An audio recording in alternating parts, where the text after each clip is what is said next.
Isn't it funny that performance SUVs are starting to become less practical and more like a sedan on stilts? We're reducing boot sizes and seats are decreasing. Some of them only come with 4 seats. However, has the Audi SQ7 redefined that? Has it brought back what a high-performance family SUV is? Well, my name's Salvatore, and this is Exhaust Notes Australia, and in this review, we're gonna find out just that.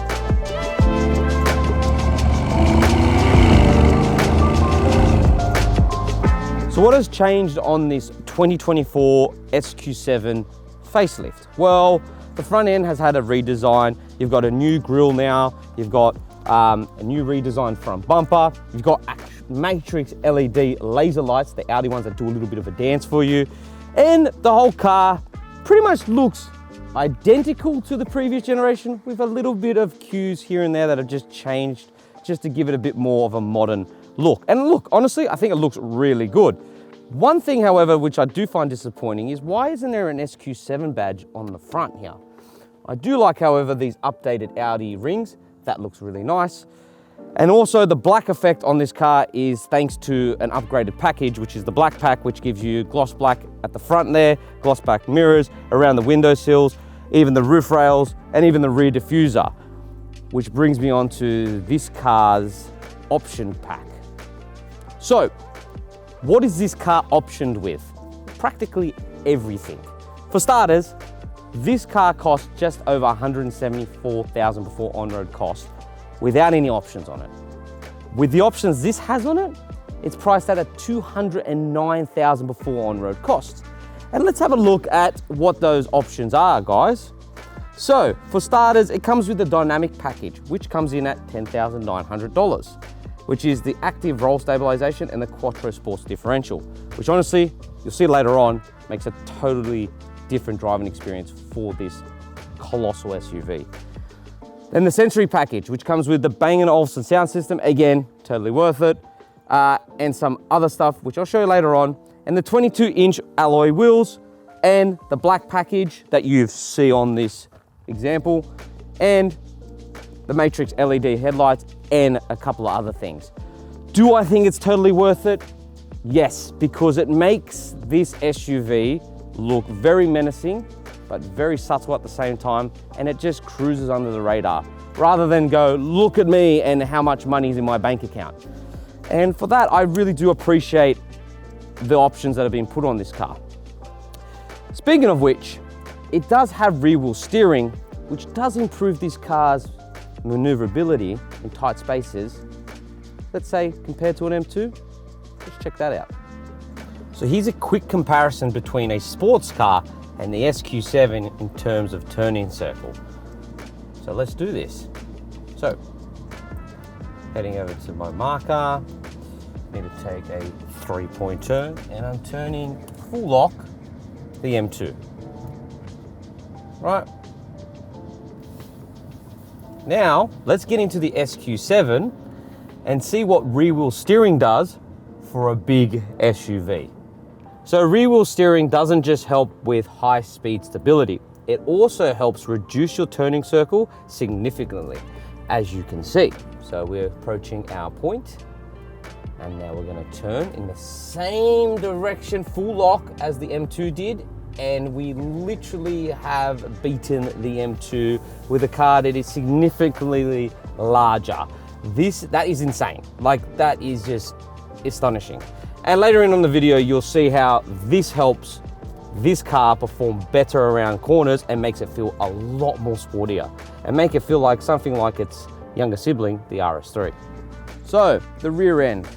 As I was saying, this car is very under the radar. It's not in your face, and the rear is exactly the same. It's nice, it's subtle, but it's still sporty and has elements that makes it look aggressive. For starters, it has real quad tailpipes for once on an Audi. They're not fake, and I'm not gonna put my fingers in those because they're hot because we just drove them. You got this gloss black rear diffuser because it's got the gloss black package, and also a tow ball hook down the bottom here to put a tow ball on because that's an optional extra as well. Talking about that, this car does come with a 3.5 ton towing capacity, which is insane, meaning you can take your friends' jet skis out for the weekend. Then coming back up here, we've got these LED rear tail lights, which are really nice, and they do a bit of a dance for you when you turn the car on. Talking about boot capacity, because let's be honest, this is a family 7-seat SUV, electric tailgate by the way, there is plenty of it. You got 705 litres of boot capacity, plus there is a button here to lower the rear end for you, as it has air suspension, to make it easier to load things in. To make things even easier, the back seats, or the third row, are electronic.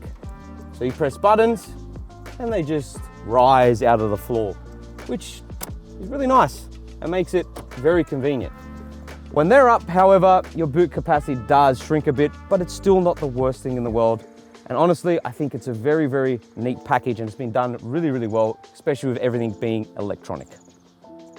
So, if you're not familiar, the original SQ7 came with a V8 diesel motor, V8 turbo diesel motor for that matter.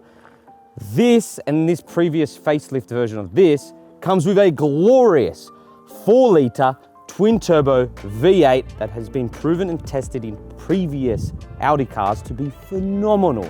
So this colossal V8 makes 373 kilowatts and 770 newton meters of torque, sending all that power through a quattro all-wheel drive system with an 8-speed automatic transmission, which makes this 2.5 ton SUV accelerate from 0 to 100 in 4.1 seconds, which is insane. One unfortunate thing is, we all know this, Audis have one Achilles heel when it comes to a glorious V8 like this, and that is a soft limiter, as you can see with what I've got next for you. All right guys, here's a comparison between an M2 and an SQ7 when it comes to a soft limiter. Let's check it out. First of all, I'm gonna jump into the SQ7. I'm gonna give it a little bit. Hitting the soft limiter. Have enough.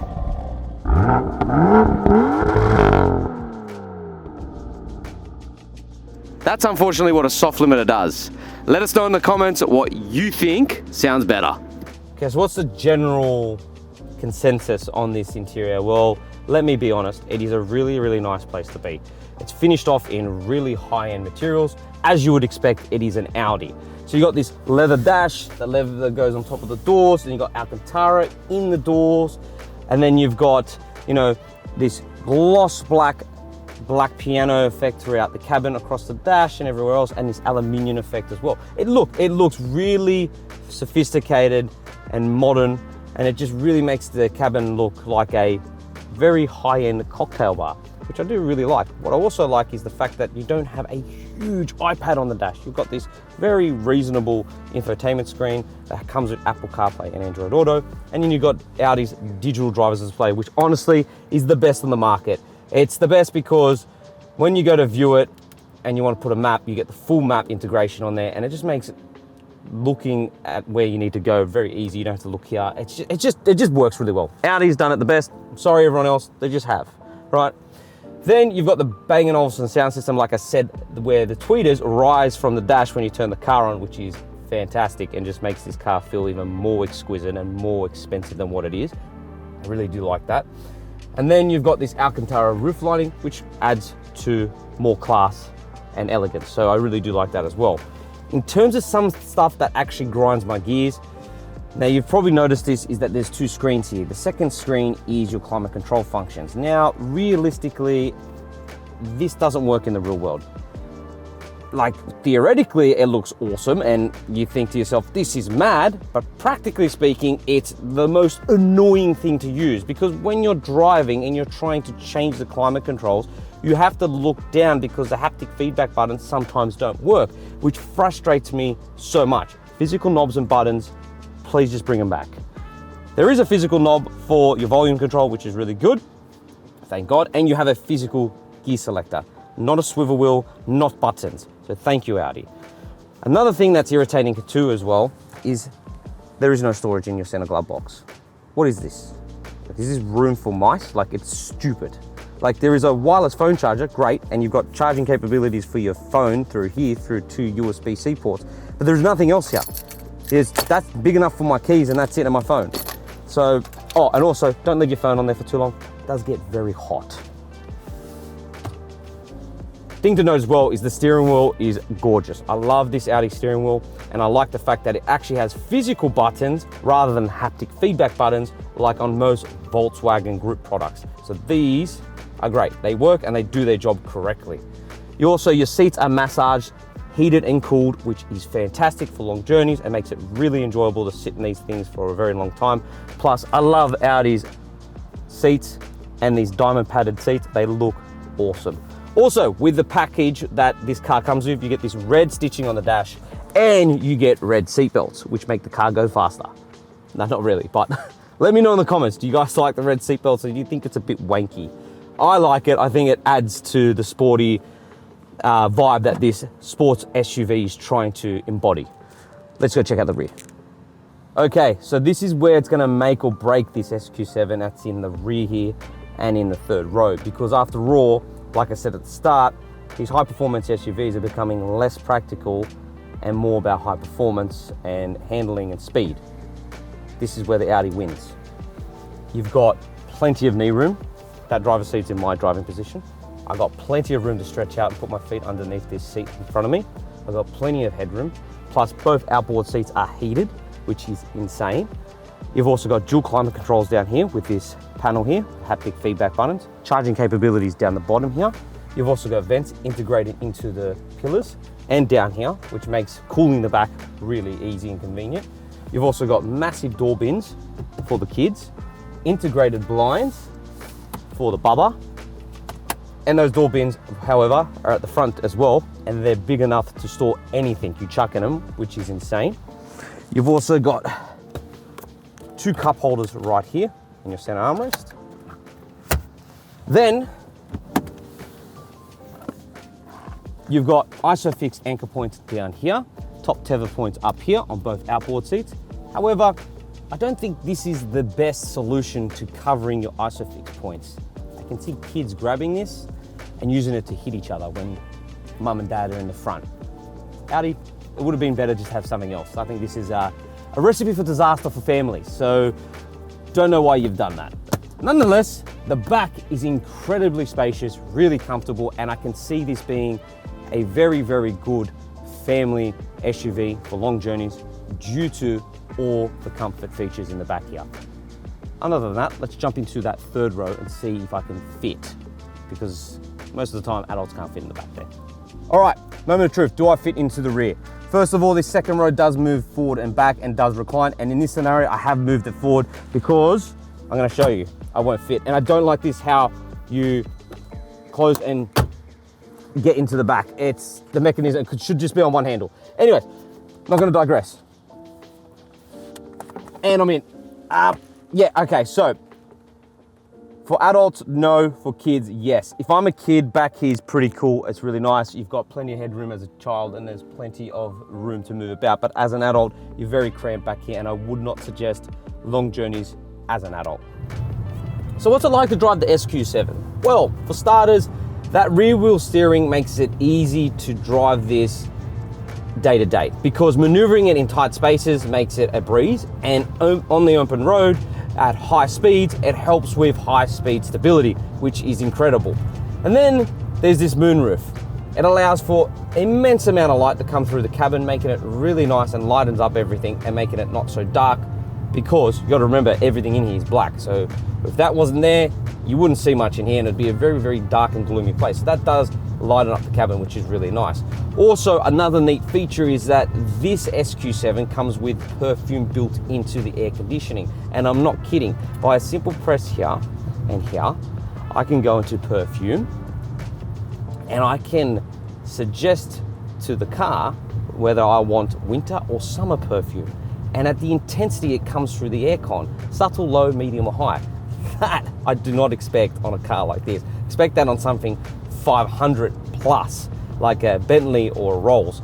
That is a really nice feature and I really do like that. It is an optional extra and we understand that, but that's still, that is really, really nice. In terms of safety feature, guys, you have every safety feature you can expect. I'm not gonna go in depth about it because if you wanna read it, just go to my full written review and you can see all the safety features, but I'll rattle some off so you understand. It comes with radar cruise control, lane keeping assist, lane departure warning, and so on. It's got everything you would expect in a car priced over $200,000, and it's incredibly safe. In terms of its fuel economy, well, for one, it is a 4-litre twin-turbo V8. 2, if you're spending this much money, I don't think you really care about fuel. And 3, it's not what Audi has said. Audi says it does about 11.8 litres per 100 Ks. You're not gonna get that. We are averaging 18 litres per 100 Ks. Again, what do you expect? It's a 4-litre V8 twin-turbo. It's not gonna be the most economical SUV. Nonetheless, I love this thing and I love the way it drives. Let's give it some, and I can show you why I think this is the perfect blend between family practicality and sports SUV. More that it feels like an RS3, and you'll see why.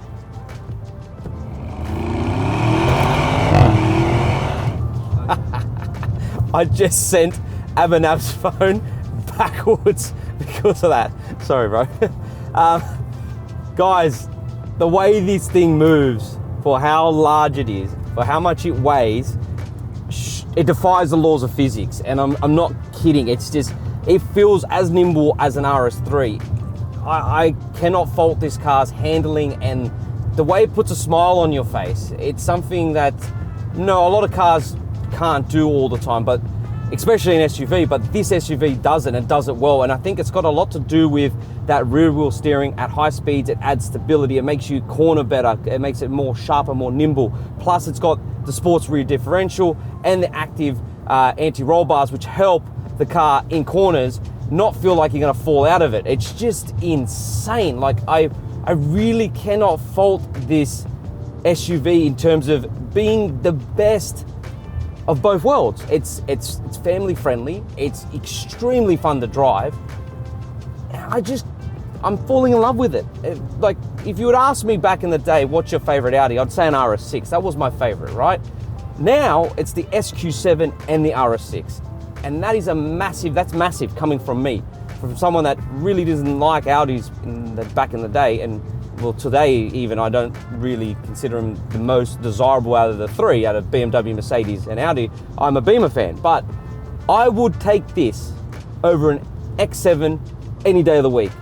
It just ticks so many boxes and does so many things so well. In terms of the drive modes, I'll just finish off on that. You've got dynamic, individual, auto, comfort, and efficiency, but I would never, ever drive this car inefficient. Let's do this. All right, so what's my final verdict on the SQ7? Well, let me say this. As all the market becomes even more ridiculous with these high-performance SUVs, this Audi has done one thing different compared to all of them, and that is the perfect balance between high performance and family practicality.